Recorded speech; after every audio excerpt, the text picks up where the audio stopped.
I still can't believe I'm writing this. 3 months ago, I was planning my dream wedding with the man I thought I'd spend forever with. Now I'm sitting alone in my apartment wondering where it all went wrong. Jake, 30M, and I had been together for 4 years. We met at a friend's housewarming party, and it was one of those rare moments of instant connection. He was charming, intelligent, and seemed to genuinely care about what I had to say. He was a software engineer, and I worked, still do, as a kindergarten teacher. We moved in together after a year, adopted a rescue dog named Milo together, and last summer, he proposed during a weekend trip to the mountains. The first sign of trouble came when we started planning the wedding. His mother, Diane, insisted on being involved in every decision. At first, I thought it was sweet that she was excited about our wedding. But the comments started small. Are you sure you want that venue? It's not really what I imagined for Jake. Or those flowers are a bit simple, don't you think? Jake always brushed it off. That's just how Mom is, he'd say. She has high standards. During our engagement dinner at their house, Diane kept asking about my career aspirations. When I explained that I loved teaching kindergarten and had no plans to change careers, there was this awkward silence before she said, "Well, I suppose someone has to do those jobs." Looking back, I should have seen the red flags. Jake never stood up for me. He'd just change the subject or laugh uncomfortably. 2 months ago, Jake came home from Sunday dinner at his parents looking distant. He said we needed to talk, and my heart immediately sank.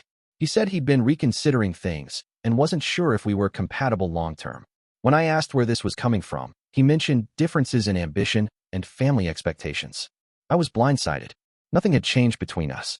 We were happy, planning our future together. After hours of tears and conversation, he finally admitted the truth. His mother didn't think I was good enough for him.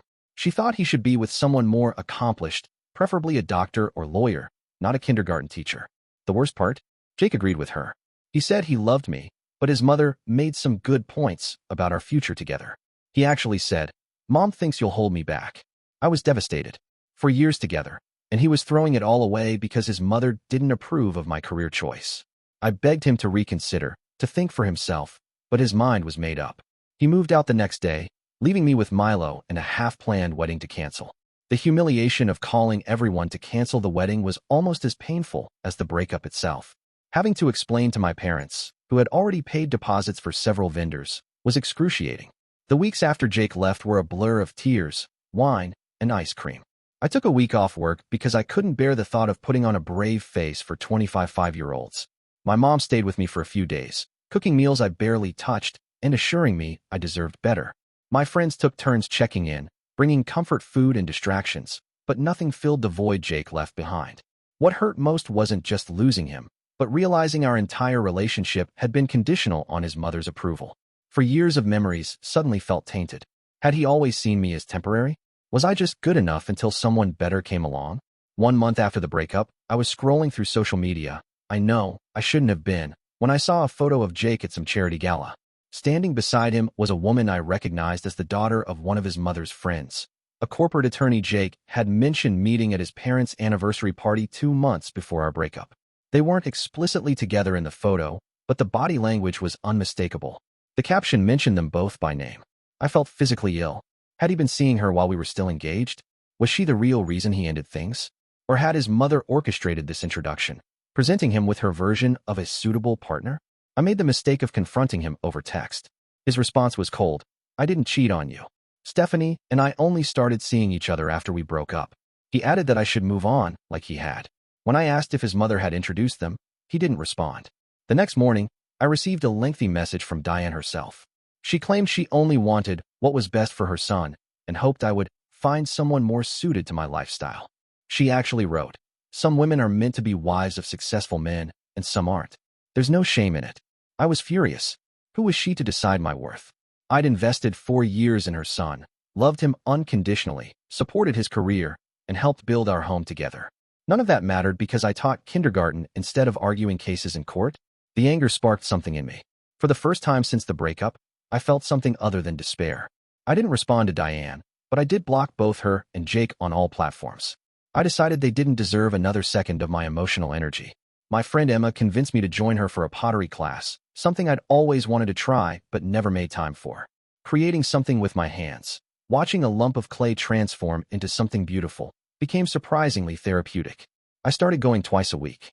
At school, I threw myself into planning an elaborate end-of-year performance for my class. My principal noticed my renewed enthusiasm and asked if I'd be interested in developing a new arts-integrated curriculum for the following year. The old me might have hesitated, worried about taking on such responsibility. This new me said yes immediately. 3 months post-breakup, I was walking Milo in the park when an elderly woman stopped to pet him. "He's beautiful," she said, "but he looks sad." I explained we were both adjusting to a recent breakup. "Ah," she nodded wisely.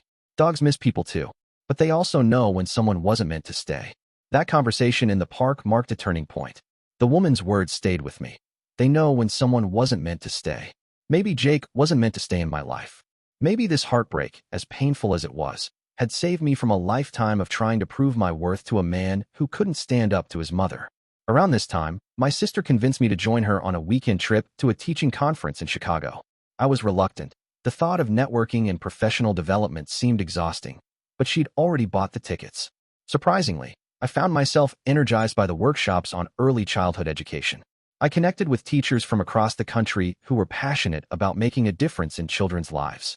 At a panel discussion about innovative teaching methods, I worked up the courage to share some ideas from my arts integration curriculum. Afterward, a woman approached me and introduced herself as the director of a progressive private school opening in our city. She'd been impressed by my comments and asked if I'd be interested in applying for their lead kindergarten position. The salary was nearly double what I was making.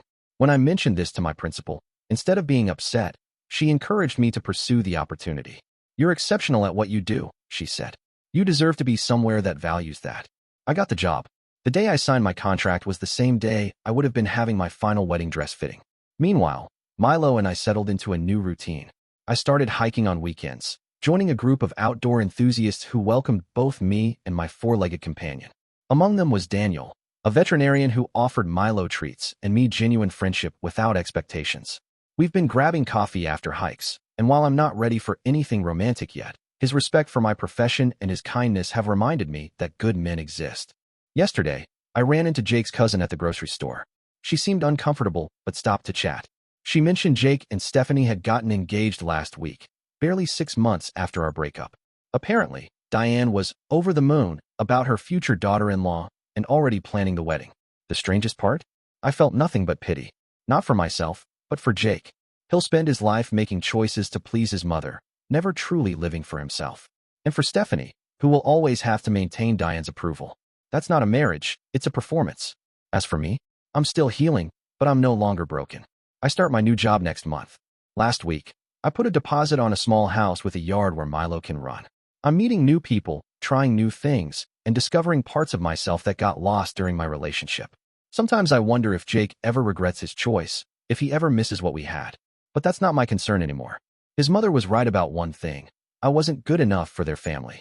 I was too independent, too satisfied with my meaningful but modest career, too unwilling to change myself to meet their expectations. And for that, I'm grateful. Because I've realized I deserve someone who thinks I'm more than good enough exactly as I am. To anyone going through something similar, it gets better. The pain fades.